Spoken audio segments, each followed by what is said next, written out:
Hello friends, travel with ആമിയുടെ മറ്റൊരു എപ്പിസോഡിലേക്ക് എല്ലാവർക്കും സ്വാഗതം. എല്ലാവരും സുഖമായിട്ടിരിക്കുന്നു എന്ന് വിചാരിക്കുന്നു. ഇന്ന് നമ്മൾ കാണാൻ പോകുന്നത് ഒരു കുക്കിംഗ് വീഡിയോ ആണ്. കഴിഞ്ഞ പ്രാവശ്യത്തെ പാസ്തയുടെ വീഡിയോ എല്ലാവർക്കും ഇഷ്ടമായി, നല്ല അഭിപ്രായങ്ങൾ പറഞ്ഞു. അതുകൊണ്ട് ഞാൻ വിചാരിച്ചു എന്നാൽ ഇന്നൊരു കുക്കിംഗ് വീഡിയോ ആകാമെന്ന് വിചാരിച്ചു. അതുകൊണ്ട് ഇന്നൊരു കുക്കിംഗ് വീഡിയോ ആണ്. ഇവിടെ ധാരാളമായി കിട്ടുന്ന സാൽമൺ ഫിഷും അതുപോലെ തന്നെ നമ്മുടെ നാട്ടിലൊക്കെയുള്ള ഉരുളക്കിഴങ്ങ് ചിപ്സുമാണ് നമ്മളിന്ന് കാണാൻ പോകുന്നത്. സാൽമൺ ഫിഷ് നിങ്ങൾക്കറിയാം, omega-3 ഫാറ്റി ആസിഡ് നിറഞ്ഞതാണ്. ഉരുളക്കിഴങ്ങ് പിന്നെ നമുക്ക് നമ്മുടെ നാട്ടിലും കിട്ടും, ഇവിടെയും കിട്ടും. ഇവിടെ ഉരുളക്കിഴങ്ങിന് തപ്പ് ഹദമ എന്നാണ് പറയുന്നത്. അപ്പം ഞാൻ ഓർത്തു എന്നാൽ ഇന്നത്തെ വീഡിയോ അതാകട്ടെ. ഞങ്ങൾ ഉച്ചയ്ക്ക് സാധാരണ ചില ദിവസങ്ങളിലൊക്കെ കഴിക്കുന്ന ഒരു ഭക്ഷണം കൂടിയാണ്. അതുകൊണ്ട് ഇന്നത്തെ വീഡിയോ അതാണ്. അപ്പോൾ നമുക്ക് അതിൻ്റെ കാഴ്ചകളൊന്നും കാണാം. ഇന്ന് നമ്മൾ ഫ്രൈ ചെയ്യുന്ന സാൽമൺ ഫിഷാണ്. അത് ഇസ്രയേലിൽ ഇവിടെ സൂപ്പർ മാർക്കറ്റുകളിൽ ധാരാളമായിട്ട് ഇങ്ങനെ കട്ട് ചെയ്ത് കിട്ടും. ഇനി മുഴുവനായിട്ടും മേടിക്കാൻ കിട്ടും, പക്ഷേ ഇതിന് നല്ല വിലയുള്ള ഒരു മത്സ്യമാണ് സാൽമൺ എന്ന് പറയുന്നത്. അതുകൊണ്ട് ഞാൻ കട്ട് ചെയ്ത് വെച്ചിരിക്കുന്നത് ഇങ്ങനെ പാക്കറ്റിൽ കിട്ടുന്നതാണെന്ന് ഞാനിവിടെ ഫ്രൈ ചെയ്ത് നിങ്ങൾക്ക് കാണിച്ചു തരും. സാൽമൺ ഫിഷ് ഫ്രൈ ചെയ്യുന്നതിന് ഞാൻ ചേർക്കുന്ന ഇൻഗ്രീഡിയൻസ് എന്ന് പറഞ്ഞു കഴിഞ്ഞാൽ 2 സ്പൂൺ മുളക് പൊടി, ഒരു 1/2 സ്പൂൺ കുരുമുളക് പൊടി, പിന്നെ ഒരു 1/4 സ്പൂൺ മഞ്ഞൾപ്പൊടി. ഇത് 3ഉമാണ് എടുത്തിരിക്കുന്നത്. പിന്നെ അത് മിക്സ് ചെയ്യുന്നതിന് വേണ്ടി ഒലിവ് ഓയിലാണ് എടുത്തിരിക്കുന്നത്. വെള്ളമല്ല, ഒലിവ് ഓയിൽ മിക്സ് ചെയ്താണ് ഇതെടുക്കുന്നത്. അത് എന്നിട്ട് ആ ഒലിവ് ഓയിൽ ഫിഷിൻ്റെ കൂടെ നമ്മൾ ഫ്രൈ ചെയ്യാനായിട്ട് വെക്കുകയെന്നേ. അതുകൊണ്ട് ഒലിവ് ഓയിലാണ് മിക്സ് ചെയ്തെടുത്തിരിക്കുന്നത്. ഇത് 3ഉം മിക്സ് ചെയ്തെടുത്തതിന് ശേഷം ഇതിൻ്റെ അകത്ത് മുക്കി നന്നായിട്ട് ഈ മുളക് പൊടിയും മഞ്ഞൾപ്പൊടിയൊക്കെ നന്നായിട്ട് പിടിക്കാൻ പാകത്തിന് നമ്മൾ ചേർക്കുക. അതിൻ്റെ കൂട്ടത്തിൽ ലേശം ഉപ്പും കൂടി ചേർത്തിട്ടുണ്ട് കേട്ടോ. ഒരുപാട് ഉപ്പ് സാൽമൺ ഫിഷിന് ചേർക്കാറില്ല, ഒരു മിനിമത്തിലുള്ള ഉപ്പേ ചേർക്കാറുള്ളൂ.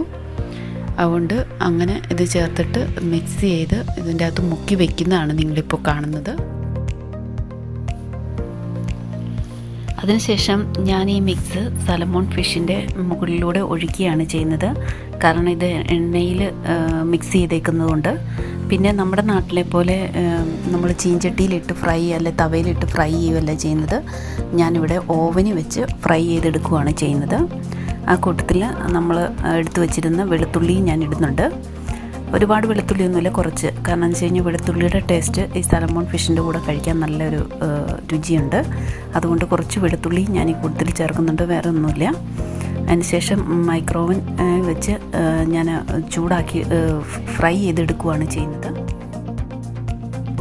ഞാനിവിടെ ഓവൻ ചൂടാകാനായിട്ട് ഓണാക്കി ഇട്ടിരുന്നു. ഒരു 50 ഡിഗ്രിയിൽ 45 മിനിറ്റാണ് ഞാൻ വെച്ചിരിക്കുന്നത്. സാൽമൺ ഫിഷിന് ഒരുപാട് വേകുന്ന സമയം വേണ്ട. കാരണം എന്ന് വെച്ച് കഴിഞ്ഞാൽ പെട്ടെന്നാകും ഇത്. നമ്മൾ നോക്കുമ്പോൾ വലിയ കഷ്ണങ്ങളാണെങ്കിൽ പോലും ഇത് പെട്ടെന്ന് വേകുന്നതാണ്. റോസ് കളറാണ് ഈ മീൻ, നിങ്ങൾ കാണുന്നുണ്ടല്ലോ. നമ്മൾ 45 മിനിറ്റ് വെച്ചാലും ഇടയ്ക്കൊന്ന് തുറന്ന് നോക്കുക, അതിൻ്റെ ഹീറ്റൊക്കെ എങ്ങനെയുണ്ട്, നന്നായിട്ടാകുന്നുണ്ടോ എന്ന് നോക്കുക. നിങ്ങൾക്കിപ്പോൾ കാണാൻ പറ്റും.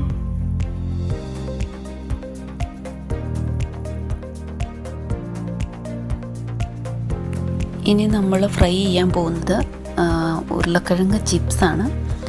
അതിവിടെ ഇങ്ങനെ പാക്കറ്റായിട്ട് മേടിക്കാൻ കിട്ടും, അരിഞ്ഞ് റെഡി ആയിട്ടുള്ളതാണ്. ഞാനതൊരു പാത്രത്തിലേക്ക് ഇട്ട് വെച്ചിട്ടുണ്ട് ഇടാനായിട്ട് എളുപ്പത്തിന്. ഞാൻ ഒലിവ് ഓയിലിൻ്റെ അകത്താണ് ഈ ചിപ്സ് റെഡിയാക്കുന്നത്.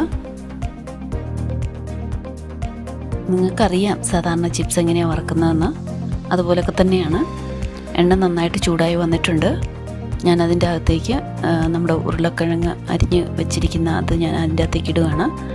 എണ്ണ നന്നായി ചൂടായി തിളച്ചതിന് ശേഷം മാത്രമേ ഇടാവുള്ളൂ. നന്നായിട്ട് നല്ല മൊരിഞ്ഞ് വരും ചിപ്സ്.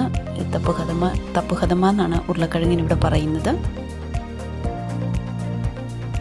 വളരെ പെട്ടെന്ന് തന്നെയാകും ഈ ഉരുളക്കിഴങ്ങ് ചിപ്സ്. പിന്നെ നമ്മുടെ നാട്ടിലെ പോലെ അരിയാനും പിടിക്കാനും ഒന്നും നിൽക്കണ്ട. എല്ലാം ഇവിടെ പാക്കറ്റ് മേടിക്കാൻ കിട്ടും, റെഡിമെയ്ഡായിട്ട് തന്നെ. പിന്നെ അല്ലെങ്കിൽ നമുക്കിവിടെ വീട്ടിൽ തന്നെ ഉരുളക്കിഴങ്ങ് ക്ലീൻ ചെയ്ത് ചെയ്യാവുന്നേ ഉള്ളൂ. ഇതിപ്പം ഞാൻ പാക്കറ്റിലിരിക്കുന്നതുകൊണ്ട് ഇവിടെ ഉള്ളത് കൊണ്ട് ഞാൻ അങ്ങനെ ചെയ്തതേ ഉള്ളൂ. സാൽമണും ചിപ്സും കൂടി കൂട്ടി കഴിക്കാൻ നല്ല ടേസ്റ്റ് ഉണ്ടാകും.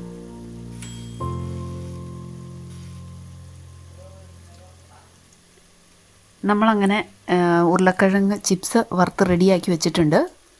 ഒന്ന് ഞാൻ കൂടുതലായിട്ട് നല്ല ഫ്രൈ ആക്കി എടുത്തു, ഒന്ന് ഞാൻ അധികം ഫ്രൈ ആക്കിയില്ല. അപ്പോൾ ഇത്രയേ ഉള്ളൂ. ഉരുളക്കിഴങ്ങ് ചിപ്സ് ഫ്രൈ ചെയ്യുക, പിന്നെ സലമോൺ ഫിഷ് ആണെങ്കിലും പെട്ടെന്ന് തന്നെ ആകും. ഇത് രണ്ടും കൂടി ഇവിടുത്തെ ഒരു ഭക്ഷണ രീതിയാണ്, ഇത് രണ്ടും കഴിക്കുക എന്നുള്ളത്. അപ്പോൾ ഇന്നത്തെ ഞങ്ങളുടെ ഉച്ചയ്ക്കത്തെ ഭക്ഷണം ഇതാണ്: സലമോൺ ഫിഷ് ഫ്രൈയും ഉരുളക്കിഴങ്ങ് ചിപ്സ് വറുത്തതും. ഇത് രണ്ടും കൂടിയാണ് ഞങ്ങൾ ഇന്ന് കഴിക്കാൻ പോകുന്നത്. നിങ്ങൾക്ക് എല്ലാവർക്കും ഇഷ്ടമായില്ലേ സലമോൺ ഫിഷ് ഫ്രൈ ചെയ്തതും ഉരുളക്കിഴങ്ങ് ചിപ്സ് ഉണ്ടാക്കിയതും? ഒരുപാട് പണിയൊന്നുമില്ല, ഇവിടെ എല്ലാം റെഡിമെയ്ഡായിട്ട് കിട്ടുന്നതുകൊണ്ട് പെട്ടെന്ന് കഴിഞ്ഞു. നിങ്ങൾക്ക് എല്ലാവർക്കും ഇഷ്ടമായി എന്ന് വിചാരിക്കുന്നു. പിന്നെ നിങ്ങളെല്ലാവരും സബ്സ്ക്രൈബ് ചെയ്യണം, ഷെയർ ചെയ്യണം, ലൈക്ക് ചെയ്യണം. പിന്നെ സബ്സ്ക്രൈബ് ചെയ്യുമ്പോൾ എന്താണെന്ന് വെച്ച് കഴിഞ്ഞാൽ നിങ്ങൾ മിനിമം ഒരു 2 മിനിറ്റ് അല്ലെങ്കിൽ 3 മിനിറ്റ് എങ്കിലും കണ്ടതിന് ശേഷം മാത്രം സബ്സ്ക്രൈബ് ചെയ്യുക. ഇല്ലെങ്കിൽ അത് സ്പാം ആയി പോകുന്നതാണ്, അധികം നേരം വാച്ചിങ് ടൈം ഇല്ലാത്തതുകൊണ്ട്. അതുകൊണ്ട് ദയവ് ചെയ്ത് സബ്സ്ക്രൈബ് ചെയ്യുമ്പോൾ ഒരു 2 മിനിറ്റ് അല്ലെങ്കിൽ മിനിമം 3 മിനിറ്റ് എങ്കിലും കണ്ടതിന് ശേഷം മാത്രം സബ്സ്ക്രൈബ് ചെയ്യുക, ഷെയർ ചെയ്യുക, ലൈക്ക് ചെയ്യുക. അപ്പോൾ നമുക്ക് എല്ലാവർക്കും ഒന്നിച്ച് മുൻപോട്ട് പോകാം. ഇനി അടുത്തൊരു ട്രാവലിംഗ് വീഡിയോ ആയിട്ട് ഞാൻ വരുന്നതാണ്. അപ്പോൾ നമുക്ക് അടുത്ത വീഡിയോ കണ്ടുമുട്ടാം. എല്ലാവരുടെയും സ്നേഹത്തിനും സഹകരണത്തിനും ഒരുപാട് നന്ദിയുണ്ട്. അപ്പോൾ നന്ദി, നമസ്കാരം.